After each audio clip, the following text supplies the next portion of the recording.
Yo, what's going on, guys? Jquan here with Lorcanada, and today we got a nice little local game against our friend Morgan here. And I'll actually be playing in this one here using the Blurple deck that I've been testing for a couple weeks now. And I'll be versing his red-blue Sisu deck. Yeah, a lot of times when it comes to, this particular matchup, I do personally have a hard time.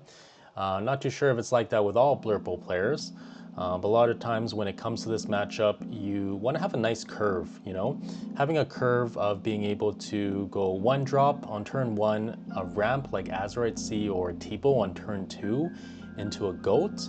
And the reason for that is because if, let's just say, they play a Hiram on curve as well, you'll be able to then exert that Hiram with the Elsa and then finish it off with the goat.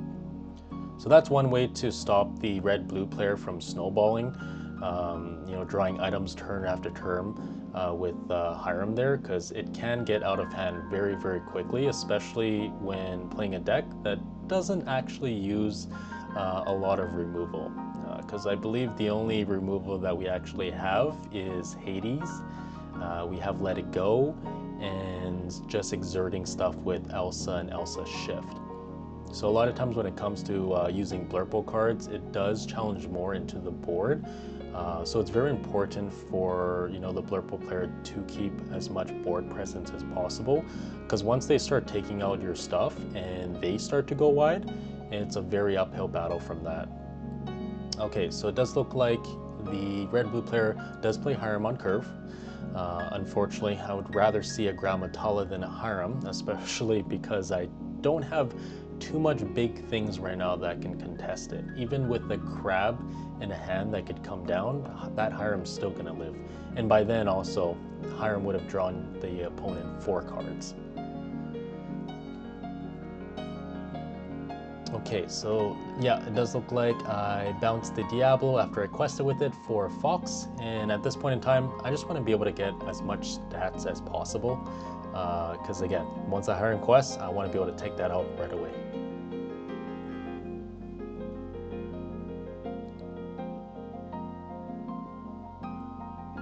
Okay, so it does look like he's gonna ink something and see what he does.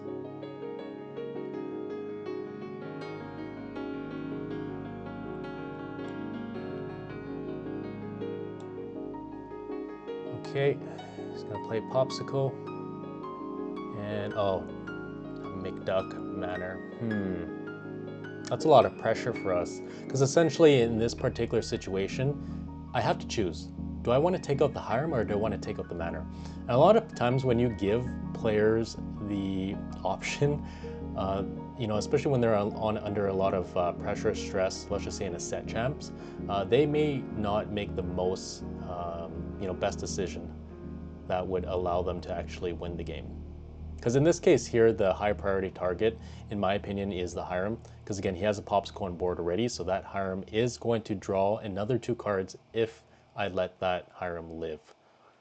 And McDuck doesn't really do much right now. Again, McDuck can snowball, but right now it's still early in the game, so I do have a few ways to potentially take it out. And even if he gains maybe 2, 4, 6 lore with it, I personally feel like as long as he doesn't have over 10 lore, it is still going to be a winnable game if you leave that McDuck on the board for 1 or 2 turns. Okay, so it does look like I have the Elsa. I exerted nothing, but it is going to be used to challenge into that Hiram alongside with the Fox. So perfect, I did have a good answer for that. And I think right now I'm debating, okay, do I want to quest or do I want to hit into the McDuck? Okay, so I hit 1 into the McDuck with Tipo and quest for 1 with Diablo. So, okay, he does have 7 ink now, and oh, here it is, B prep. Yeah, B prep in any sort of location is just broken. I played a lot of Ruby Amethyst in my days, so having B prep come down, even in the mirror match, right, and then just dropping like castle is just ridiculously broken.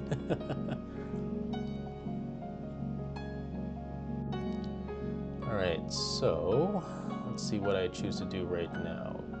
3, 4 friends. Okay, so that means that I don't have too many outs for that McDuck manner, because unfortunately we don't have anything super strong aside from Fox, combining maybe with Crab and then following it up, but especially if it's a McDuck manner that only has 1 damage on it, it's very, very hard for us to take that out unless we have the amount of ink and maybe Fox into a Fox. Because right now even a Fox and a Crab is not going to be able to take it out. So at this point, focusing on getting board presence is going to be the priority here. Looks like after the friends, I use a Teeple to ink an additional card from my hand onto the board there, gaining us up to 6 ink. Okay, so he counters with the Maui Shark. I believe I do have a Hades in my hand, so that's why we did choose to play Teeple over another character. Because if I didn't use Teeple, and yet because he played the Shark, I would be on my 6th ink on my turn right now.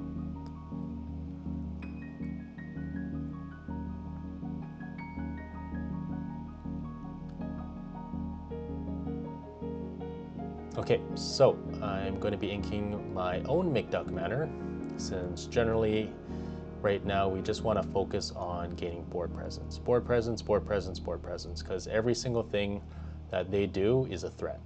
They have big things that quest for a lot, and we just want to be able to sure we can, answer them. Okay, so he gets 2 lore from the McDuck. That thing's stuck around for about 3 turns now. Okay, Tamatoa is not the worst, because essentially some of the cards that I wouldn't want him to be playing right now is Hiram and anything else that gains him card advantage, because he can just follow up with a removal character like Medusa or Tremaine. Ice block into Big Sisu, or ice block even to a Brawl would take out my Hades. Okay, so 3 damage into the McDuck. Almost there, not quite. There we go. Bouncing Hades back and hopefully finishing off that manner.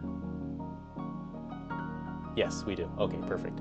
So yeah, in this particular matchup as well, keep in mind that due to the fact that we don't have too much removal in general, we do want to be able to bounce back cards like Hades and Elsa Shift to be able to use them again for later. Because in this particular build that I'm playing with Blurple, I am only playing 2 Elsa Shifts and 2 Hades and 1 Let It Go. I am playing the Merlin Shift as well.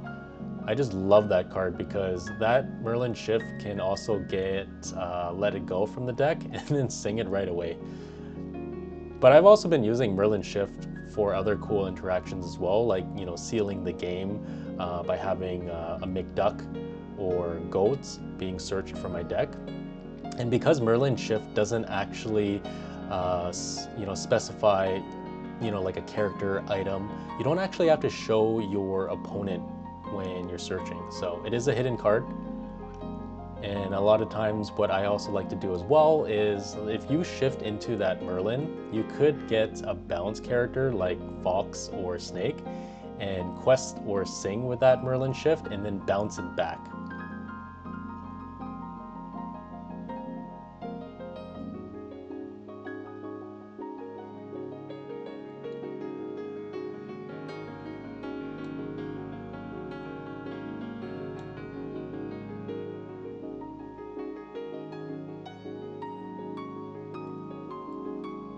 Oh, here we go. Another Hiram gets thrown down, and that's really not what we like to see, because turn after turn, 2 extra cards is a pretty bad thing for us, because their 1 Hiram is our rabbit and a bounce.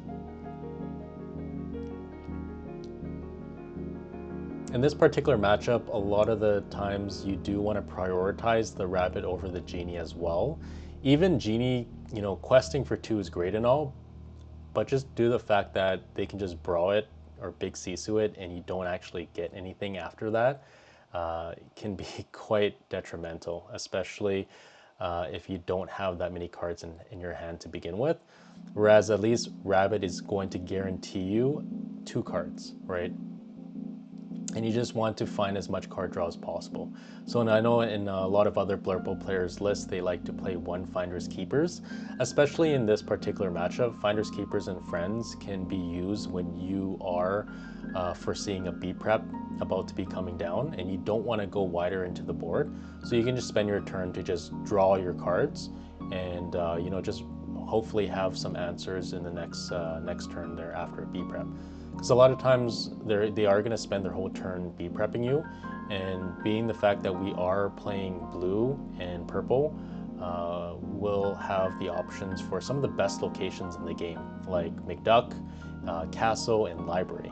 So having those ready to be played as soon as you get B prepped is going to be pretty crucial, because a lot of times when it comes to red-blue players, their decks are not made to be able to deal with the locations if they don't have the Maui, right? Because they're generally playing 1 thing a turn, and if they are playing 2 things a turn, you probably would have lost that game anyways, especially if they have, you know, like 12, 14 or more ink. Okay, so looks like I'm just searching for answers right now. I need that card draw. Unfortunately, nothing else is saying with Friends, because ideally you'd want to sing, you know, Friends with the rabbits or goats, maybe Genie, depending on the situation. But a lot of times, you know, being the fact that Genie quests for 2, you don't really want to waste that extra lore there unless you're in a really bad position, you don't have any resources in your hand. Okay, so I ink the Azurite Sea, play a Broom, and then I play Goats. And this is pretty funny too, because actually that's kind of the same interaction that happened recently at DLC Melbourne, where there was a green-purple player playing against a red-blue player, and he actually got rule sharked because apparently he didn't announce how he was going to resolve the abilities, and I don't think he said anything about trying to activate and resolve the broom. But technically, you know, once card effects trigger at the same time, they all go into the bag, and as the turn player, you're the one that gets to decide which one gets to be resolved first. So you can have, you know, Goat resolve first and then Broom afterwards, and vice versa. So yeah, kind of strange that that ruling, you know, got ruled that way, and it definitely wasn't correct. And I know a lot of you guys definitely agree with that as well.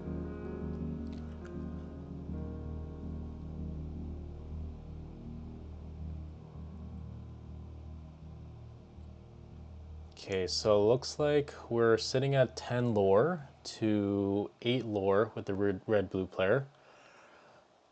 But when it comes to this matchup, you know, red-blue has so many ways to just come back and steal the game, right? They got things like Pirate's Life, Lucky Dime, their Maleficent Dragon quest for 2, their Big Sisu quest for 3. You got Tamatoa questing for a lot, right? You got Maui Shark now, which is a new inclusion into the red-blue decks.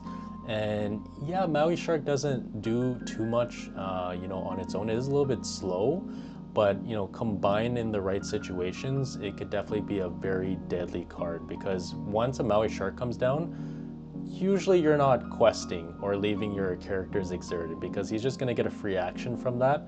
A lot of times in most, he's probably going to get a 2-for-1 trade with Maui Shark, and you know, eventually gaining a bunch of actions back from your discard. Once he plays that, Maui Shark is going to be able to gain 1 lore for each action played. So again, like, red-blue just has so many ways to snowball into victory, it's ridiculous. So you just always got to be prepared for just anything that they're doing. No pun intended. Okay, so let's see, quest for everything, bringing him up to 11. And right now, I am not in the position that I want to be in against this matchup, because in general, Blurple players do not want to contest a very wide board like that, especially if you only have 1 or 2 characters on there. Because again, you just want to be able to keep at least a few characters on your board turn after turn, and that way you can, you know, start trading them with your crabs bouncing them back once they challenge if they still live, and then replaying them, right? Yeah, too bad Blurple just, these colors in general doesn't have too much removal. I would like to see something similar to Magic the Gathering where like, there's a Cyclonic Rift. Because Cyclonic Rift is in blue decks. And I would really like to see some sort of board wipe removal where, maybe everything just gets bounced back to the hand for like 8 costs or 10 costs. Like I would be okay with that. As long as we can reset the board somehow and then start to replay our stuff because we have so much ink by then. I feel like that's just like the only card that Blurple needs right now to be, in the top tier. Because I would say right now Blurple is a solid A tier. Not quite there, but depending on the room and the matchup that you might have on that specific day, Blurple could very well be a very strong contender, right?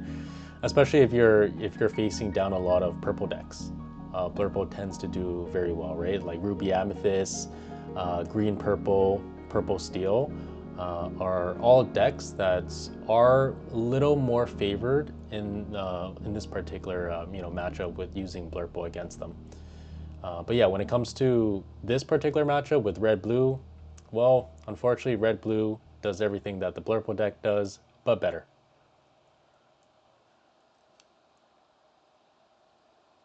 Okay, so it looks like I played the Azurite C, and I am able to ink twice. I'm not too sure at this point what could really get me out of this position. Because even if, let's just say I drop the Elsa next turn, like the Elsa shift, and freeze 2 things and start questing away, as soon as the red-blue player gets that Pirate's Life, it's just going to be game over for me. Because he can Pirate's Life and then he can just start challenging into my characters and then slowly controlling my board state. And it's crazy because Pirate's Life is low-key one of the most broken cards in the game. Just due to the fact that, like, yeah, sure, you're getting lore, but the fact that you're pushing your opponent's lore down by 2 is crazy. Because a lot of times, especially red-blue players, they have a lot of struggles when it comes to versing, aggro decks like Diggy Diggy Ho, aggro green purple decks, or hyper aggro as well. But a lot of times, once you can stabilize that board state by playing B-Prep or Big Sisu and try to find that Pirate's Life, it's going to keep you into the game. Because I've seen Pirate's Life, especially if you have multiple, making the opponent go from 18 to 16 to 14. It's pretty tragic. Okay, so 13 to 11 as of right now. And let's see here. So it looks like he's counting the amount of lore that he needs to close out the game. Right now he has 1, 2, 3, 4, 5 if he quests with everything, and that would bring him up to 16. If he had Dime here, that would seal the deal, because then you would just Dime onto Maleficent, bringing him to 18. And then, of course, using Blurple, there isn't any outs that we would have against getting rid of that Dime, unfortunately.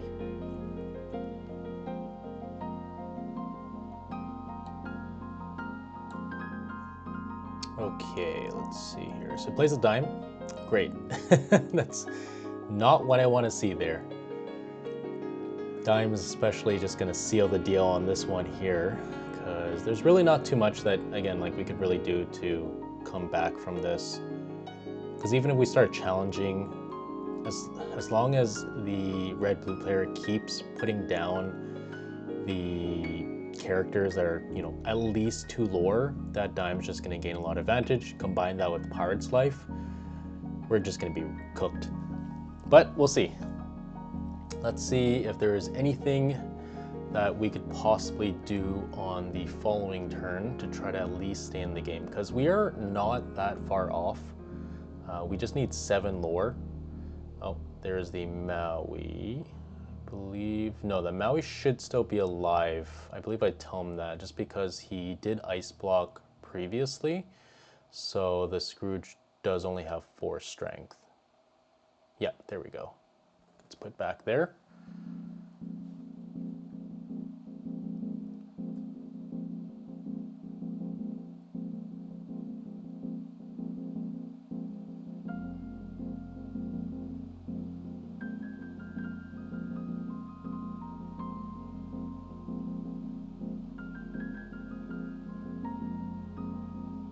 Okay, so he does, I think he's just counting his lore, making sure he has enough, because he used 5 for the Maui and then the dime. So he's just making sure he has 2 to use the dime.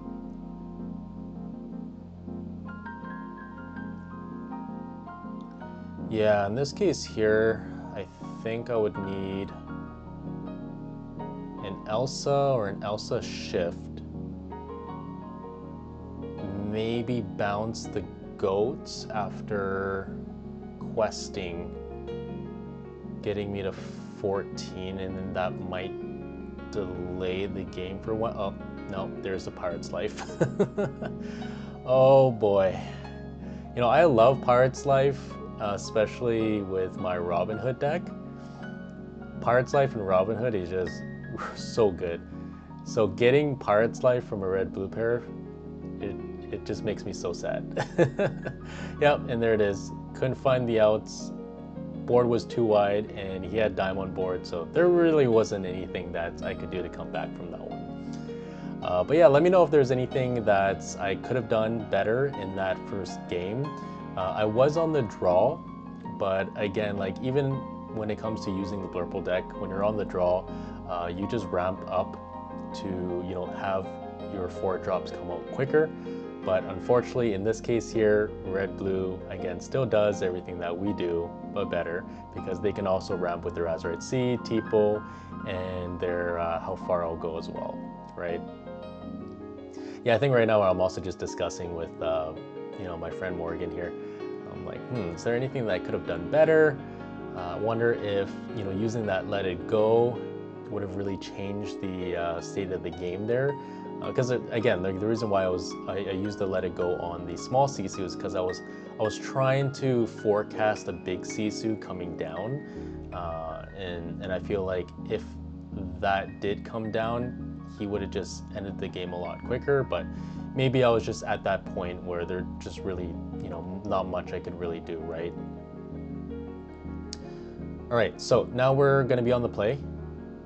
And generally in this case, again, like I'm just looking for those 1 drops, making sure that I'm prioritizing mulliganing for an Azurite C or Tipo on turn 2, so that way we can, you know, throw down hopefully a goat and then follow up with the 5-drop Elsa to exert maybe a Hiram that comes down, and that way we'll just be able to, you know, take that out and stop the red-blue player from snowballing with a bunch of card advantage early in the game.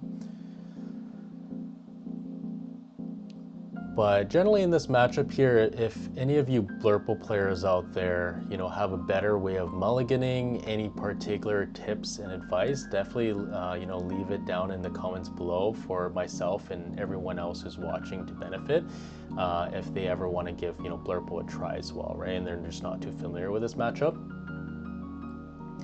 A little bit harder too, because in my locals, they do best of 2 format. So in this case here, when it comes to this matchup, I do notice I am getting a lot of splits, and I find it very difficult to actually get the 2-0 here.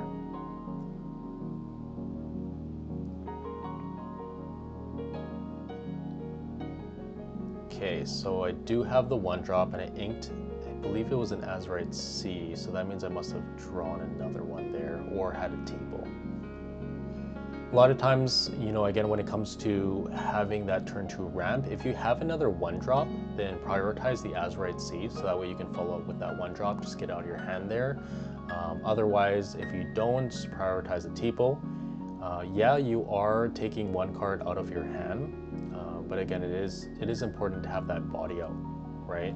Especially because you know that red-blue players, they're not going to have too many characters out early in the game, so you can just start questing as hard as you can, right? Just gaining as much lore as possible before they can stabilize the game and start just throwing bigger threats out there and you know, having favorable trades in their part. Okay, so we have the Chernobyls and the Diablo played. If he does get the Tipo out on turn 2, then yeah, we are just going to be questing with that Chernobyls and then popping it right away.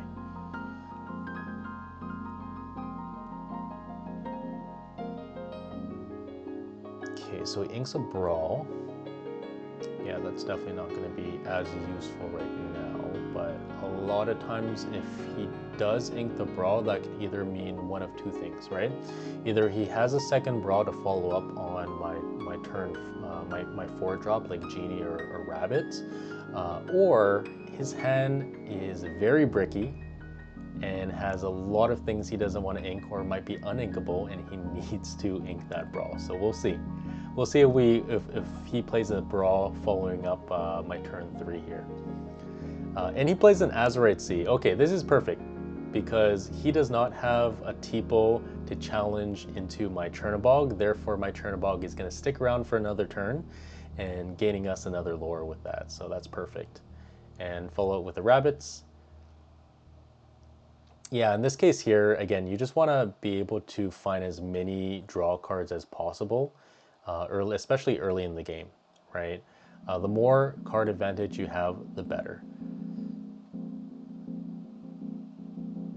In this case here, I also play the Rabbit because I did see the Brawl being inked too. And let's just say if he does have another Brawl to follow up with that, at least my Rabbit is still going to guarantee me another card for a total of 2 cards. Whereas if I, let's just say, played the Genie here and it gets Brawled, it's not going to do too much on my part, right? Because that Genie, yeah, sure, replaces itself, but wasting that Genie on a turn 3 when it could have been, something else like a Goat or Rabbit isn't the greatest. I usually like to save my Genies until I know that it's safe to just go out there and start questing. So like, let's just say if I'm expecting a big Cecil to be dropped, a Medusa, if I see an ice block on the board and I expect that Sisu, like small Sisu, to come down, that Genie is probably not going to stick around. Okay, so I play another Rabbit here. And I think my mentality in this case is that I most likely have a bounce character as well. And being that the fact that he's only going to have 5 ink this turn, he's not going to be able to do too much on getting rid of both Rabbits. So that's why I felt like it was safe to just drop that second Rabbit there. Otherwise, again, if the red-blue player is on 6 ink, 7 ink, I would be very cautious in dropping that second Rabbit, unless you have, another draw card like another Rabbit or Genie, Friends, to kind of replace that. But again, recycling those Rabbits is very important in this matchup, right? Like especially if you've seen Ed Chu in Anaheim, in the finals, he was just recycling his Rabbits over and over and over and over again because he understands the importance of just getting as many cards as possible and just fighting through, playing through the red-blues board there, right? Okay, so he does play the Grammatala, and just because of that, I choose to quest with the Chernobog to draw the 1 because there's no point in just leaving it on board since it's just going to get challenged anyways. And also at this point, he could start to play out Medusas and things like that too. Luckily for us, we do have the Crab, and comboing out with giving the Diablo Challenger +3 makes a very nice, perfect trade with that Grammatala, and also gaining us 1 card as well. But yeah, that's why I like Diablo and Crab in this deck, especially because especially when you're staring down an exerted Calhoun, it just trades so nicely. Just with any 3/3s in general too. Okay, so he does play how far I'll go. So generally, if I'm seeing that, I'm probably expecting that he has a B prep in his hand, just because he didn't want to play any characters. So yeah, so in this case here, because I'm forecasting he does have a B prep, I just throw down the friends on the other side to try to just draw as many cards as possible, and that way if he does get rid of my board, I still have a ton of cards to follow up right after, right? And being the fact that we do play McDuck Manor, it's also a very good card to follow up right after you do get B prepped, because aside from Maui, there's really not too much else that's he could use to take out that McDuck Manor in 1 turn. Okay, so now we're seeing the Hiram, but I mean, in this case here, keep in mind that we are at 10 lore right now, so we are halfway into winning the game. So I'm feeling pretty safe, especially looking at my hand right now. The amount of cards that I have on there is a pretty healthy hand. Okay, so ice blocks for nothing and passes turn.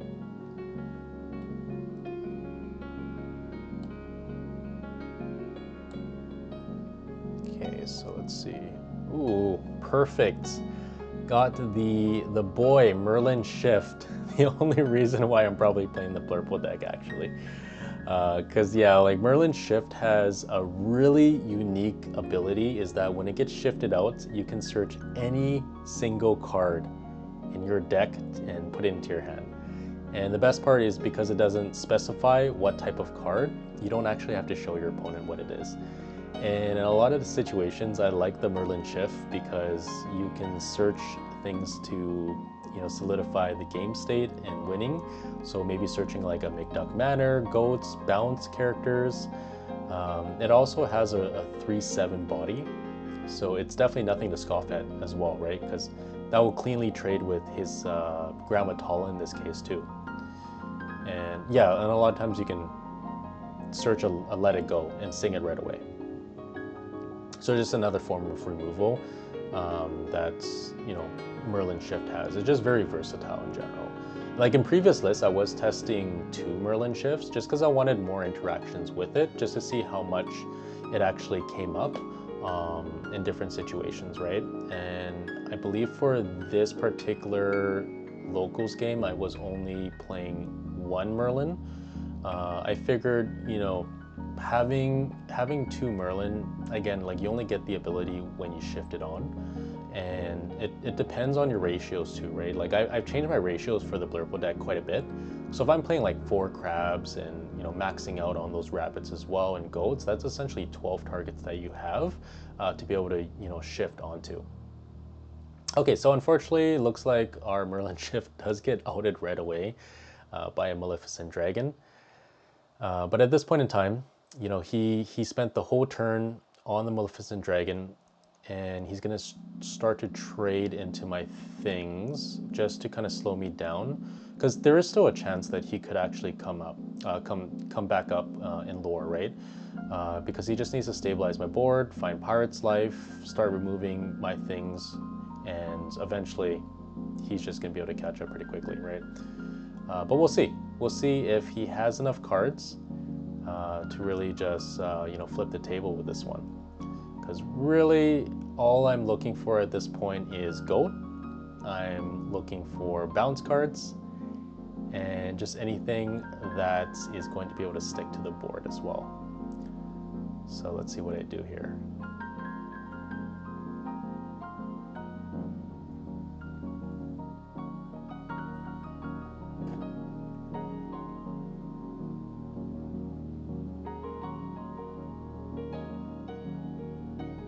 Thinking long and hard here. At this point in time, everything that I play is going to be very detrimental if I misplay. Okay, play the genie, get that draw, and that also represents 2 lore as well, and a Scrooge. Okay, so I do have lethal on board right now if he doesn't answer anything. I do choose to quest in with a rabbit, because if, let's just say, he challenges it into my rabbit and doesn't have any removal for my genie or Scrooge, I could still win with just a goat. Okay, so he plays a popsicle. Probably going to quest with Hiram, breaking the popsicle to draw 2 more cards. Because essentially what he wants to see is maybe a Brawl, Medusa, Sisu, just to get rid of that genie, right? And then he can challenge in with his Maleficent Dragon to take out the rabbit, leaving me with just a Scrooge. Yeah, so it looks like the Medusa does come out, takes out the genie, and let's see what he does now. Plays the sphere. Oh, interesting. Okay. So he uses a sphere to give Medusa rush right away to take out the rabbit, and then maybe having the Maleficent free to sing. or even quest for 2. Okay, so a quest for 1 with Hiram. Yeah, okay. Yeah, at this point he just needs to see as many cards as possible. Yep, quest for 2. And at this point, really all I need is a goat, bounce goats. I don't think I have enough ink to be able to do that. But I do believe, yeah, I do have another bounce card here, bringing me up to 19 now. So that means if he doesn't get Pirate's Life, and yeah, that's literally the only thing that he needs to come back from the game. Because even if he gets rid of my whole board, I'm still at 19. So I just drop the goat next turn and just seal the deal with that, right? So he has to get Pirate's Life or bust. And this is why, as well, like, you know, having a bunch of those small 1-drops and just questing as much as possible early in the game will very likely determine whether or not you actually win against this matchup. Because every lore counts. And as you saw, like, I didn't choose to quest and break Chernobog until I know that he played a character and that character could potentially challenge into my Chernobog, right? So just trying to get as much lore as possible is just the game plan at this in the early game.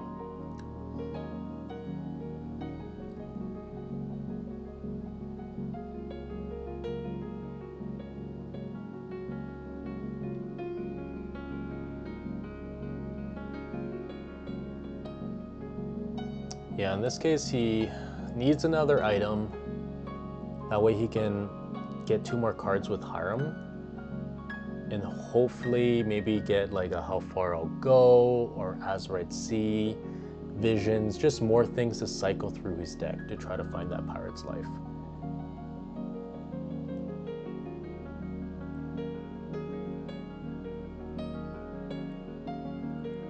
Okay, Pirate's Life. Or no, that's the Azurite Sea. And he's sifting through his cards, probably just looking to see if there's anything else that could thin out his deck.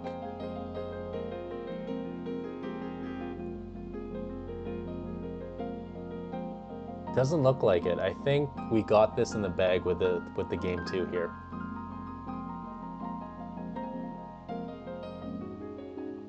Yeah, chooses to quest, and then of course next turn I slap down that goat, and it's GG from there. Sweet. So we got a 1-1. So we'll take that, right? We'll take that. But yeah, let me know you know, what you guys think, and if there's anything else that you guys want to see here for other matchups in the future. Thanks for tuning in, guys, and I'll see you next time.